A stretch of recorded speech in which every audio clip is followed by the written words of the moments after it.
Hola amigas y amigos, bueno, estamos aquí listos para hablar de diferentes temas de corte psicológico relacionados con niños y adolescentes. Y bueno, Carla, el día de hoy vamos a hablar acerca de ¿qué tema? De la importancia que tienen los padres en el rendimiento escolar de sus hijos. Es fundamental el poder discernir acerca de este tema porque, pues, lamentablemente en nuestro país, de acuerdo a una evaluación que son las pruebas PISA, pues estamos ubicados muy mal a nivel internacional. Nuestros niños y nuestros adolescentes, incluso nuestros adultos universitarios, estarían muy mal evaluados en materia de lo que es la lectura y ciencias y matemáticas. Ciencias y matemáticas. Entonces sí está difícil porque el sistema educativo no ha funcionado. Pero es un problema nada más de México. Pues no, es un problema a nivel mundial y hay un documental que les queremos recomendar, que de hecho les vamos a dejar el link aquí abajito en la cajita de descripción. ¿Cuál es el documental, Carla, que consultamos? Se llama Un crimen llamado educación. La verdad es demasiado interesante y vale muchísimo la pena verlo. Sí, es algo que vale la pena como material de reflexión, el poderlo revisar. Ahí habla principalmente de lo que es los sistemas educativos a nivel mundial, comparando uno de los mejores como es el de Finlandia, también tocan un poco el de Japón, los ponen en una interrogante diciendo, bueno, tampoco son la perfección, por ejemplo en el caso de Japón que ha generado una sociedad, ellos señalan en el documental que pues sí, tendrán mucha lana, pero emotivamente pareciera ser que tienen vacíos importantes, que incluso la sociedad que tiene una de las mayores tasas de suicidios.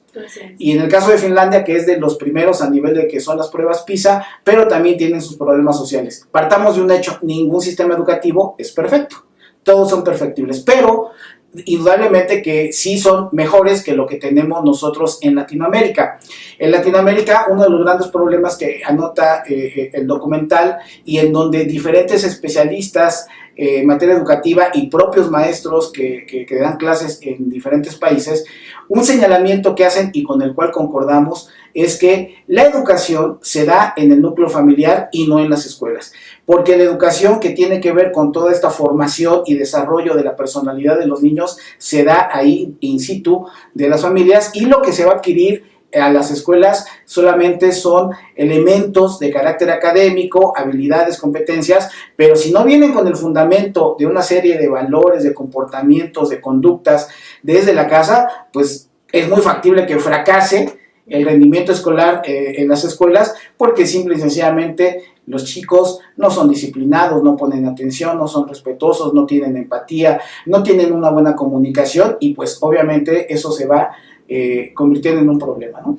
Así es muy importante resaltar que cuando uno adquiere la responsabilidad, o más bien toma primero la decisión de ser papá, inmediatamente adquiere esa responsabilidad para toda su vida. ¿Y eso qué implica? Obviamente implica que le des a tu hijo atención, tiempo, conocimiento, que estés ahí con él acompañándolo en sus procesos, y que también tú le enseñes valores como los que ya vimos que actualmente hay como ausencia de ellos en su mayoría, con respecto a la solidaridad, empatía, respeto hacia los demás, el seguir reglas, el seguir instrucciones, que por ello se derivan los problemas de conducta que actualmente tienen los pequeños. Y la parte de la atención, que en casa recordemos que es la primera escuela de los niños. Entonces los niños aprenden imitando, aun cuando tú no les estás enseñando nada, ellos aprenden observándote e imitan todo lo que tú haces. Entonces todo lo que está en casa es lo que reflejan en la parte escolar. Una parte que es fundamental en una sociedad como la mexicana, en donde es capaz una persona de llegar y asesinar a alguien, es porque hay un adormecimiento emocional. Y en este caso, lo que hemos detectado teóricamente y a nivel de la praxis profesional, Carla, que trabaja con niños y adolescentes, es que regularmente lo que se encuentra es que no se les enseña las emociones a los chavos, es decir, no hay amor. No se les demuestra amor y por ende ellos pues tienen un adormecimiento emocional, ¿no? Así es.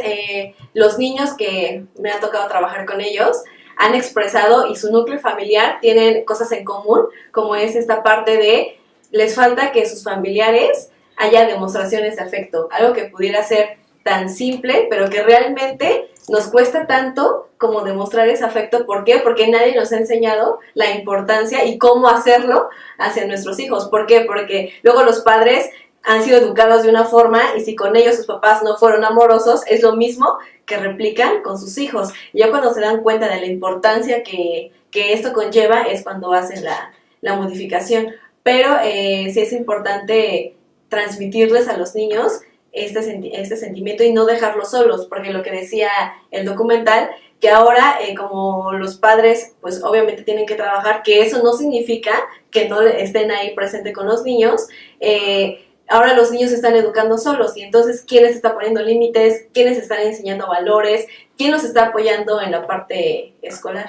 Y eso es un principio básico que tenemos que entender. A ver, decía Carla, una vez que adquirimos la responsabilidad de tener un hijo, puede ser de manera consciente o inconsciente. Aquí en este país hay muchos embarazos no deseados a temprana edad y desde luego que es una carga para un adolescente ser padre o madre a los 16, 17 años. Pero el gran problema es de que si no se les capacita para ellos empezar a desarrollar su función como padres, lo que tenemos es una réplica. Y esa réplica no solamente tiene que ver con que sus hijos también tengan embarazos a temprana edad, sino que se replica lo que es el círculo de la pobreza. Y nunca van a poder salir desde ahí. De hecho, ya hay, hoy que estamos grabando, surge 20 de mayo, y hay un estudio en donde se habla de que más o menos en cuanto a los índices de pobreza, solamente 3 de cada 10 personas pueden salir de su situación de pobreza, de movilidad social se le llama, cuando se tiene el nacimiento en un núcleo pobre, y eso es muy difícil, o sea, es muy complicado el hecho de que tengamos una réplica permanente de la pobreza. Si nosotros no hacemos una modificación al respecto de cómo visualizamos esto, pues obviamente vamos a estar enmarcados en esta problemática de manera permanente. Ahora bien, cuando hablamos del núcleo familiar, no importa cómo esté conformado, puede ser monoparental, es decir, padre o madre solos con un hijo o con varios hijos, o estamos hablando hasta las familias ampliadas en donde gente divorciada se junta o separada y traen al hogar a sus hijos de otros matrimonios, que pueden ser a lo mejor 6, 8 chamacos, no, 2. Pero lo más importante es de que entendamos que los adultos tenemos la responsabilidad de conducir a nuestros hijos y legalmente hasta los 18 años son nuestra responsabilidad. Y en ese sentido, desde luego que es primordial el cuidado de los adultos respecto a ello, porque lo que manifiestan muchos profesores y el sistema educativo en general es que los padres lo que hacen es ver como guardería las escuelas y dejan la responsabilidad, lo que les toca hacer en casa, lo mandan a hacer a las escuelas y eso no va a funcionar. Por eso los rendimientos escolares están bajos. Obviamente, y obviamente la escuela también le reclama a los papás, porque ellos obviamente con toda la razón del mundo es como, yo no le vengo a enseñar que se porte bien, eso ya viene de casa. Entonces es importante esa parte, que adquieran esa responsabilidad. Y otro punto importante es esa parte del diálogo con los docentes. Mientras tú como padre estés al pendiente de si tu hijo hace las tareas, si cumple los trabajos, que vayas con los profesores y les preguntes cómo va mi hijo, mostrar interés, obviamente es lo mismo que va a recibir del profesor. El profesor va a darse cuenta del interés de los padres y obviamente va a trabajar mejor y va a compartir más los objetivos de estudio y obviamente eso hace que el niño tenga alta autoestima, que siempre que sea autónomo, que sea más independiente, que él adquiera la responsabilidad que él a su edad va a ir adquiriendo. Por ejemplo, ya no es necesario ir físicamente a la escuela. Casi la mayoría de las escuelas, sobre todo en las urbes, en las ciudades, en donde sí hay internet, donde casi la mayoría tiene un teléfono, ya los grupos hacen sus grupos de WhatsApp. Y eso está padrísimo. ¿Por qué? Porque tienes contacto directo con el profesor. Ahora, no se trata de balconearte ahí delante de todo el grupo preguntando de tu hijo, pero sí puedes mandarle por ahí un WhatsAppazo a los profesores para decirle, oye, ¿cómo va mi hijo? ¿Cómo va? Con todo el respeto, ¿no? ¿De qué puedo ayudar? ¿Cómo puedo colaborar? Incluso, si tienes alguna duda, solicitarle una conferencia vía de estos medios, Messenger o WhatsApp, que pongas ahí a dialogar con ellos. No necesitas ya invertir tiempo de dejar de ir a trabajar para tener un diálogo que te permita una evaluación permanente de tu hijo en su comportamiento, partiendo del hecho de que tú le das la mejor educación en la casa. Eso es fundamental. No importa si eres un padre adolescente, no importa si eres un padre ya de más de 30, 40 años, tienes que responsabilizarte precisamente de los chavitos y adquirir las habilidades necesarias para que tú le puedas enseñar a tus hijos aprender a aprender, que es algo fundamental.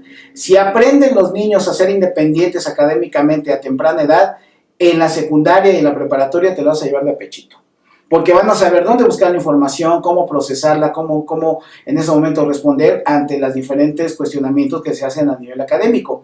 Pero tú en los primeros años tienes que generarle, primero, el gusto y el placer, la motivación por la escuela. Y eso es explicándoles para qué van a la escuela, que no sientan que es, bueno, pues ahí ve, y te meto, y eres la guardería, y mal hablo de tus docentes, y como estoy de malas, entonces le hago de jamón a tus profes. No es por ahí, es cómo hacemos equipo con el sistema educativo que tiene que ver con las autoridades administrativas del sistema escolar, los directivos, los directores, los profesores, los orientadores en el caso a nivel secundaria, incluso donde hay trabajadoras sociales.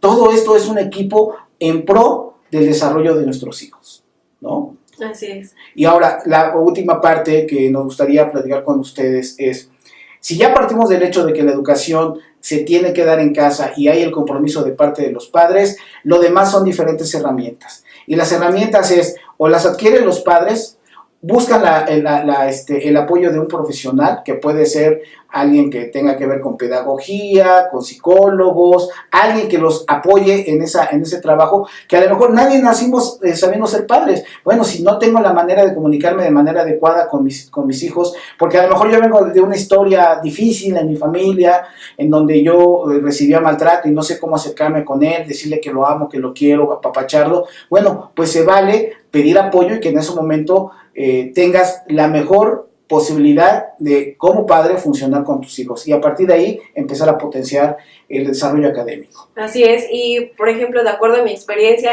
el factor que creo que es fundamental en cualquier tipo de relación interpersonal es la comunicación, que realmente es muy escasa, ya sea a niveles adultos y imagínense a nivel con sus hijos. O sea, realmente hay familias que no se conocen, que no se hablan, ni en lo más básico, que cada quien está viviendo su vida y los menores, en este caso cuando hay 5 adultos y un chiquillo, pues es el que sale ahí sobrando, al que no le toman en cuenta, al que bulea, bueno, le dicen insultos, si es que no lleva unas buenas calificaciones, que eso es algo también importante señalar, que como padres no debemos etiquetar a nuestros hijos, que no debemos de decirle, eres un tonto, eres un burro, ves cómo no sabes, tienes que ser mejor, tienes que ser como tu hermano, como tu hermana. Ese tipo de comparaciones y etiquetas no hay que hacerlo. ¿Por qué? Porque lo único que hacemos es disminuir la autoestima de nuestros hijos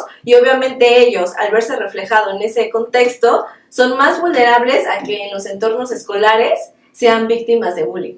Entonces, por eso es tan fundamental que no le demos el valor a nuestros hijos por las calificaciones, sino realmente siempre motivarlos, siempre hablarles que eres un campeón, tú puedes, tú eres capaz, lo puedes intentar, y siempre como buscando alternativas para que el niño vaya mejorando y irlo apoyando en el proceso. Partiendo de un principio, todos servimos para algo. A lo mejor en sus manos está el próximo cantante de ópera, que a lo mejor las matemáticas solamente les va a alcanzar para irla sobrellevando, pero en su gusto musical, en la parte rítmica va a sobresalir. Es decir, no necesariamente una persona tiene que saber de todo, hay que identificarlo. Y finalmente, en la parte de los maestros, se da mucho la etiquetación a partir de los comportamientos en las escuelas. Padres, por favor, no lo permitan, dialoguen con los maestros, no se bronqueen con ellos, pero tampoco crean todo lo que les dicen, y lo que tienen que buscar es el apoyo de profesionales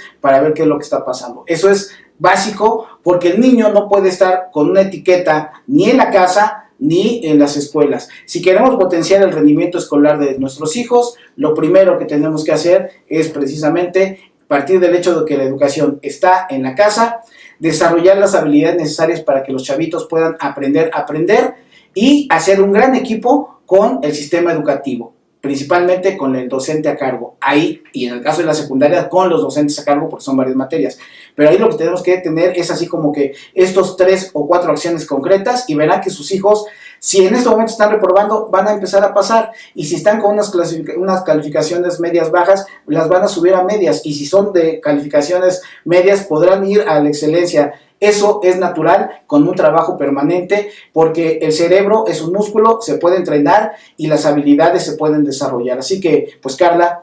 Así es, hay que recordar que existen diferentes tipos de inteligencia y hay que potenciar la que mayor veamos en nuestros hijos que es bueno. Hay que explotar esa situación, no enfocarnos en lo negativo, sino más bien potenciar lo positivo. Y bueno, quiero cerrar con esta frase que decimos, ¿qué mundo le estamos dejando a nuestros hijos? Y yo creo que más bien sería, ¿qué personas estamos dejándole al mundo? ¿Qué personas yo como papá estoy formando para que en un futuro obviamente ese niño se va a convertir en un adulto? Entonces es importante qué valores le estoy enseñando para que en un futuro sea una persona que realmente le aporte algo positivo a este mundo, al país, porque pues ya sabemos el contexto y la sociedad en la que nos hemos convertido de violencia. Entonces es importante que entre más sumemos, es nuestro granito de arena que podemos aportar dándoles esa educación a nuestros hijos. Esta parte que acaba de decir Carla es fundamental, reflexión. ¿Qué país tenemos ahorita? Es el que hemos construido como sociedad. Todos somos culpables. Así que, pues ya saben que si les gusta lo que aquí decimos, manita arriba, suscríbanse al canal, compártanos y todos los comentarios, por favor, déjenlos ahí. Si quieren algún comentario particular, pues búsquenos en las redes sociales y con mucho gusto estamos para atenderlos. Hasta la próxima.